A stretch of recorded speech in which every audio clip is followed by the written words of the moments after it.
Hi viewers, நான் உங்கள் ஷியாமா. வாங்க இன்னைக்கு சிக்கன் சுக்கா பார்க்கலாம் எப்படி செய்கிறதுன்னு சொல்லிட்டு. ரொம்ப ஈஸியாக நல்ல காரசாரமாக சுருக்குன்னு சொல்லிட்டு ஒரு கடாயில் எண்ணெய் ஊற்றி பட்டை கிராம்பு சோம்பு போட்டுட்டு பொடியை நறுக்கின வெங்காயத்தையும் போட்டு நல்லா செவக்க வதக்கணும்.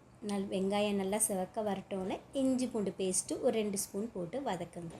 இஞ்சி பூண்டு ஸ்மெல் நல்லா போகட்டோன்னு சிக்கனும் போட்டு அதிலேயே வதக்குங்க. சிக்கனில் இருக்க தண்ணி கொஞ்சம் இரட்டோன்னு வெறும் மிளகாத்தூள், தனியாத்தூள், மஞ்சத்தூள், கரம் மசாலா, சிக்கன் மசாலா வேணும்னா போட்டுக்கோங்க, அது ஆப்ஷன் தான். நல்லா வதங்கிட்டோன்னு தண்ணி ஊற்ற வேண்டாம், அந்த சிக்கனில் இருக்க தண்ணியே போதும்.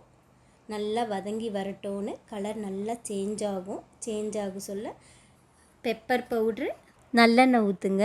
நல்லெண்ணெய் எதுக்குன்னு பார்த்தீங்கன்னா நல்லா ஸ்மெல் கொடுக்கும், நல்லாவும் இருக்கும், டேஸ்ட்டும் கொடுக்கும். அதுக்காக தான் நல்லெண்ணெய் ஊற்றுறது.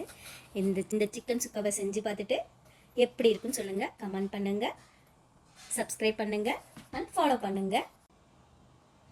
தேங்க்யூ வீவர்ஸ், பாய்.